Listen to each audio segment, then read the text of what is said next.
सो hi guys, मैं भी IPL देख रहा था। आईपीएल देखते टाइम एक कमर्शियल ऐड आया वीवो V20 स्मार्टफोन का। उस ऐड में ये बताया जा रहा था कि वीवो V20 स्मार्टफोन में हमें 44 मेगापिक्सल का एक सेल्फी कैमरा देखने को मिलेगा, जो कि आई ऑटो फोकस का हमें उसमें फीचर देखने को मिलेगा। अब काफ़ी लोग कंफ्यूज हैं इस चीज़ को लेकर कि ये आई ऑटो फोकस होता क्या है, किस तरीके से काम करता है और किन किन स्मार्टफोन में हमें ये देखने को मिल चुका है। सो गाइस, इसी चीज़ के बारे में आज मैं डिस्कस करने वाला हूँ।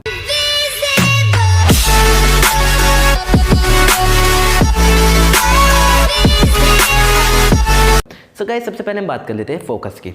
देखिए, फोकस तीन तरीके के होते हैं। एक होता है मैनुअल फोकस, एक होता है ऑटो फोकस, और अब जो नया ये आया है ये होता है आई ऑटो फोकस। सो गाइस, सबसे पहले अगर हम बात करें मैनुअल फोकस की, तो उसमें क्या होता है कि जब भी हम कैमरा को किसी ऑब्जेक्ट के पास ले जाते हैं या फिर कैमरे के सामने कोई ऑब्जेक्ट ले आते हैं, तो फिर हमें स्क्रीन पर टच करना पड़ता है उस ऑब्जेक्ट की जगह, और वहाँ पर वो हमारा जो कैमरा है वो उसका जो सेंसर है वो उसे सेंस कर लेता है और उस ऑब्जेक्ट पर फोकस कर लेता है, बाकी सारी चीज़ पर ब्लर कर देता है। ये होता है मैनुअल फोकस। इसमें हमें खुद ही स्क्रीन पर टच करने के बाद खुद से ही फोकस करना पड़ता है। नहीं तो अगर आप मैनुअल फोकस करके छोड़ देते हैं, फोकस लॉक कर देते हैं, तो उसके बाद कोई भी कैमरे के सामने कोई भी चीज़ आए, कैमरे को उससे कोई मतलब नहीं। जहां आपने एक बार मैनुअल फोकस सेट कर दिया वहां पे फोकस रहेगा और बाकी चीज़ों पर फोकस नहीं रहेगा। दूसरी चीज़ आती है ऑटो फोकस।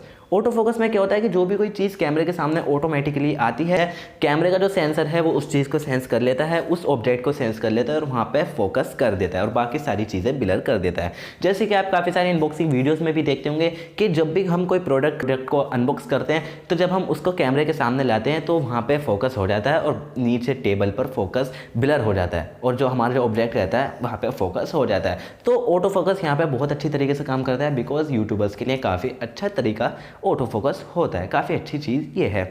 अब जो नया निकल के आ रहा है वो हो रहा है आई ऑटो फोकस। सो गाइस, ये जो आई ऑटो फोकस है, इसमें क्या होता है कि हमारी जो आई टू आई कांटेक्ट हो जाता है हमारा कैमरे से। जो कैमरे के अंदर सेंसर लगा हुआ है वो हमारी आंखों को देखता है, पहचानता है, उसके बाद फोकस को लॉक कर देता है। फिर अगर आप कोई भी चीज़ लेके आते हैं कैमरे के सामने, तो वो फोकस उस चीज़ पर ना होने के बावजूद भी हमारे फेस पर ही रहता है। अगर कोई तीसरा या चौथा बंदा भी आ जाता है तो फोकस उन हमारे सिर्फ चेहरे पे ही रहेगा, ताकि अगर हम कोई प्रोडक्ट लेकर आते हैं कैमरे के सामने तो फोकस उस पर ना होने के बावजूद हमारे कैमरे पर ही रहेगा। इससे कोई फर्क नहीं पड़ता कि कैमरे के सामने आप फिर क्या चीज़ लाते हैं, अगर एक बार आई टू आई कांटेक्ट हो गया। ये इसी तरीके से काम करता है कि सेंसर ने हमारी आंखों को देख लिया, हमारे एक बार फेस को देख लिया, पहचान लिया, उसके बाद आप चाहे कैमरे के सामने कुछ भी चीज़ लेकर आए, कैमरा उस पर फोकस ना करेगा, सिर्फ आपके फेस पर ही फोकस करेगा। और जितने बंदे कैमरे के सामने आते रहेंगे सिर्फ उनके फेस पर फोकस रहेगा, जो कि काफ़ी अच्छा लगता है देखने में। काफ़ी अच्छा वो का इफेक्ट आता है, ब्लर का इफेक्ट आता है। सो गाइस, मुझे लगता है कि आपको पता चल गया होगा कि आई ऑटो फोकस क्या है।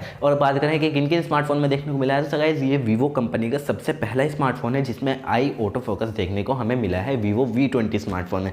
इससे पहले या अभी तक किसी स्मार्टफोन में हमें आई ऑटो फोकस देखने को नहीं मिला। सो गाइस, अब मुझे उम्मीद है कि आपको वीडियो पसंद आएगी। अगर आपका कोई भी क्वेश्चन है तो आप मुझे कमेंट बॉक्स में जरूर बताएगा, मैं उसके ऊपर वीडियो बनाने की कोशिश करूंगा।